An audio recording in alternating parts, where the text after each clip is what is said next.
महात्मा गांधी जी द्वारा कहा गया था कि पृथ्वी पर इतनी सारी वस्तुएं हैं जिससे कि हम अपनी ज़रूरतों को तो पूरा कर सकते हैं, लेकिन अपने लालच को पूरा नहीं कर सकते हैं। पर कहीं ना कहीं हम सभी पृथ्वी के रिसोर्सेज को ऐसे यूज कर रहे हैं कि हम आने वाले जनरेशन के लिए कुछ बचा के ही नहीं जाएंगे, उसको यूज कम वेस्ट ज़्यादा कर रहे हैं। तो इन्हीं रिसोर्सेज को बचाने के लिए, हमारी पृथ्वी को बचाने के लिए, यानी कि जो हमारे पास रिसोर्सेज है उनको सस्टेन करने के लिए सभी कंट्री के द्वारा, यानी कि डेवलप्ड और डेवलपिंग दोनों कंट्री के द्वारा कुछ गोल्स, कुछ टारगेट सेट किए गए, जिन्हें सस्टेनेबल गोल कहा गया। सस्टेनेबल गोल मतलब चीज़ों को ऐसे सस्टेन तरीके से यूज करना जो कि आने वाली जनरेशन है उसके लिए भी हम कुछ छोड़ के जा सके। ये नहीं कि सिर्फ अपने ही बारे में सोच रहे हैं, हम अपने आने वाली जनरेशन के लिए भी छोड़ के जा सके। इसलिए लाया गया SDG गोल, यानी कि सस्टेनेबल डेवलपमेंट गोल, यानी कि सतत विकास प्रयास। और इसके अंतर्गत कितने सतत विकास गोल हैं, यानी कि 17 SDG गोल सेट किए गए और 169 इसके टारगेट हैं। साथ ही इसमें 304 इंडिकेटर्स हैं।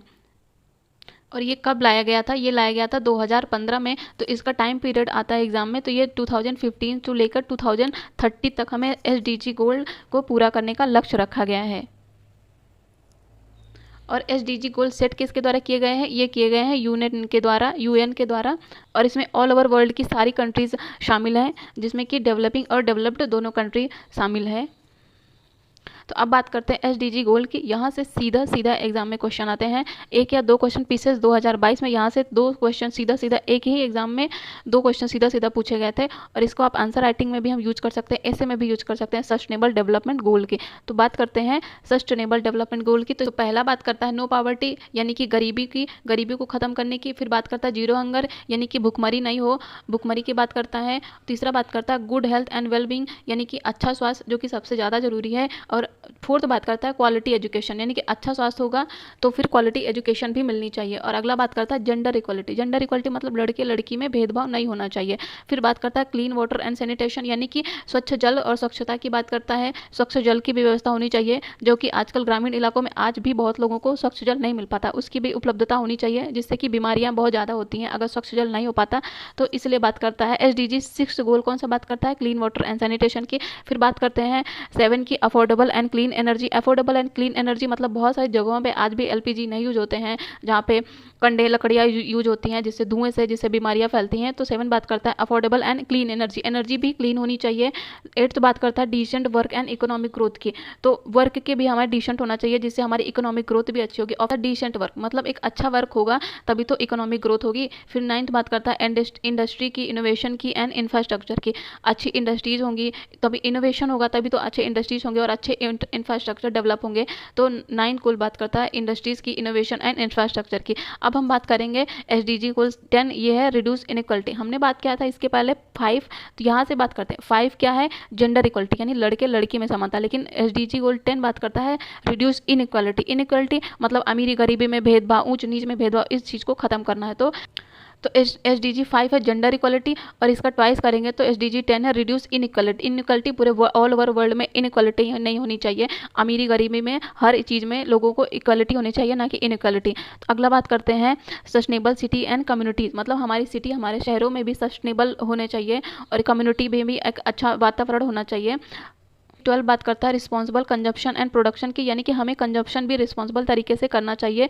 ये नहीं कि बस कुछ भी वेस्ट कर रहे हैं कुछ भी, क्योंकि हमारे रिसोर्स भी लिमिटेड हैं, तो हमें उनका कंजम्पशन भी रिस्पॉन्सिबल तरीके से करना चाहिए, कुछ भी वेस्ट नहीं करना चाहिए। अगला बात करता है क्लाइमेट एक्शन की। तो सबसे इंपॉर्टेंट ये जरूरी है क्लाइमेट एक्शन, क्योंकि हमारा वातावरण ही अच्छा नहीं होगा तो हमें हवा अच्छी नहीं मिलेगी, एयर अच्छा नहीं मिलेगा, पोल्यूटेंट रहेगा।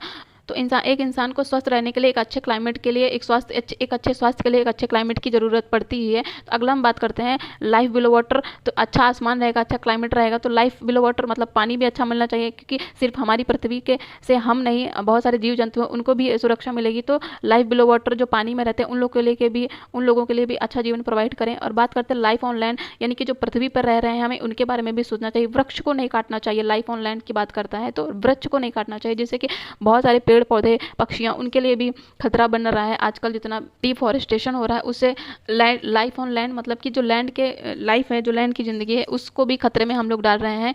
तो यहाँ से 13 बात करता है क्लाइमेट एक्शन, 14 बात करता है लाइफ बिलो वाटर एंड 15 बात करता है लाइफ ऑन लैंड, यानी कि लाइफ बिलो वाटर पानी के अंदर अच्छा जीवन होना चाहिए, लाइफ ऑन लैंड मतलब धरती पे भी अच्छा जीवन की बात करता है। अब बात SDG 16 बात करता है peace, justice and strong institution, मतलब कि हमें रहना तो चाहिए, अच्छे से रहना चाहिए, स्वस्थ तरीके से रहना चाहिए, लेकिन हमें पीस के साथ रहना चाहिए, समानता के साथ रहना चाहिए, शांति के साथ रहना चाहिए, और इन सभी को बनाए रखने के लिए एक स्ट्रॉन्ग इंस्टीट्यूशन भी होना चाहिए, जिससे कि लोग उनकी माने। UN हो गया, UNDP हो गया, WHO हो गया, तो क्योंकि एक अच्छा स्वास्थ्य रहेगा, अच्छी हेल्थ रहेगी, अच्छी एजुकेशन रहेगी, लेकिन साथ ही साथ पीस और जस्टिस भी सबसे ज़्यादा जरूरी है।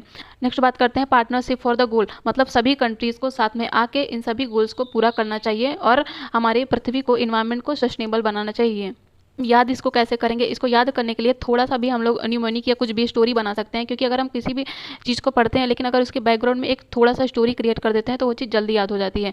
तो पहले तो सबसे पहले तो हमें पता ही होना चाहिए कि SDG गोल है क्या, लेकिन अगर उसके बाद हमें पता है तो इसको थोड़ा सा स्टोरी टाइप में हम लोग बना सकते हैं कि कोई भी इंसान है, सबसे अगर वो गरीब है, साथ ही जब गरीब है तो उसके खाना नहीं है, अच्छे से वो खाना नहीं मिल पा रहा तो उसकी स्वास्थ्य अच्छा नहीं है, अगर स्वास्थ्य अच्छा नहीं है, जब गरीब है खाना नहीं मिल पा रहा, स्वास्थ्य अच्छा नहीं है, तो एजुकेशन तो बहुत दूर की बात है, तो क्वालिटी एजुकेशन तो दूर, उसको एजुकेशन ही नहीं मिल पा रही है। अब एजुकेशन नहीं मिल पा रही है तो एक तो लड़की है, ऊपर से एजुकेशन भी नहीं मिल पा रही है, और उसके साथ भेदभाव भी किया जा रहा है, क्योंकि लड़की लड़का है, तो जेंडर इक्वालिटी की भी बात कर रहे हैं। अब बात करता है 6 की, जब जेंडर यहाँ पे एजुकेशन नहीं मिल पा रहा है, जेंडर इक्वालिटी के साथ भी उसके भेदभाव किया जा रहा है, तो अगला बात करते हैं उसके क्लीन वाटर एंड सैनिटेशन, उसको स्वच्छ जल भी नहीं मिल पा रहा है, उसके साथ उसके पास जब इतनी गरीबी है तो उसके पास LPG नहीं होगा, वो कैसे भी करके वो लोग खाना बना रहे हैं, कैसे भी उनकी एनर्जी क्लीन नहीं है। अब एनर्जी क्लीन नहीं है, उसके साथ इतनी प्रॉब्लम्स हो रही हैं, इतनी ज़्यादा प्रॉब्लम्स हो रही हैं, तो फिर क्या, तो फिर उसने क्या किया? आप सोचा कि इतना सब कुछ तो हो रहा है, तो फिर उसने एक अच्छा सा सोचा कि कुछ ना कुछ तो काम करना पड़ेगा, ऐसे तो नहीं चलेगा, तभी काम करेगा, तभी तो उसकी इकोनॉमिक ग्रोथ होगी। फिर उसने अच्छा कुछ काम करने का सोचा, फिर काम करने का सोचा तो सिर्फ सोचने से तो होगा नहीं, फिर उसने कुछ इनोवेटिव सोचा, उसके आइडिया है, उसने कुछ इंफ्रास्ट्रक्चर डेवलप किए, कुछ इंडस्ट्रीज डेवलप की, कुछ जब उसने इंफ्रास्ट्रक्चर में वर्क किया, जब उसने इनोवेटिव सोचा, इंडस्ट्री में काम किया, इंफ्रास्ट्रक्चर डेवलप किया, तो फिर क्या किया? वो अपने एरिया में, अपने घर में, अपने शहर में आके, उस कम्युनिटी में आके जो भी इनइक्वालिटी थी उस इनइक्वालिटी को खत्म किया, मतलब इस इनइक्वालिटी को रिड्यूस किया। पहले तो उसने अपने घर, अपने मोहल्ले में आकर जो भी इनइक्वालिटी थी उनको रिड्यूस करने का प्रयास किया, फिर आके उसने बड़े सिटी यानी कि सस्टेनेबल सिटी को भी सस्टेनेबल करने और कम्युनिटी को भी सस्टेनेबल करने का प्रयास किया। फिर उसने आगे लोगों को जागरूक किया रिस्पॉन्सिबल कंजम्पशन के लिए, प्रोडक्शन के लिए। फिर बात करते हैं, अब इतना सब कुछ तो हो गया, फिर सबसे जो कि सबसे ज़रूरी है वो है कि हमारा क्लाइमेट को भी सुधारने के लिए उसने आगे चल के काम किया। उसके साथ साथ उसने सिर्फ अपने नहीं, जो कि जल में रहने वाले जीव जंतु हैं, जो लाइफ बिलो वाटर, उनके लिए भी काम किया। फिर लाइफ ऑन लैंड मतलब जो कि ज़मीन में रहने वाले जीव जंतु हैं, पेड़ पौधे, उनके लिए भी उसने काम किया। फिर इतना सब कुछ होने के बाद वो अंत में आके उसने पीस और जस्टिस का प्रयास किया, यानी कि उसने एक इंस्टीट्यूशन डेवलप किया, मतलब एक कम्युनिटी डेवलप की जो पीस और जस्टिस का ख्याल रख सके, जो लोगों को पीस और जस्टिस से रहने दे।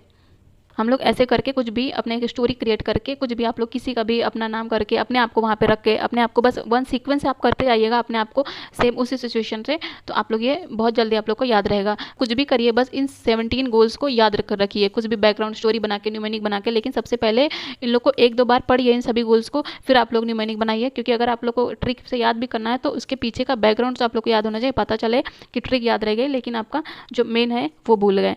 तो बस ऐसे आप लोग बैकग्राउंड स्टोरी क्रिएट करके कुछ भी करके याद कर सकते हैं। अगर आप लोगों को ये सेशन पसंद आया हो तो प्लीज़ लाइक करिए, सब्सक्राइब करिए एंड अपने दोस्तों के साथ भी शेयर करिए। Thank you so much.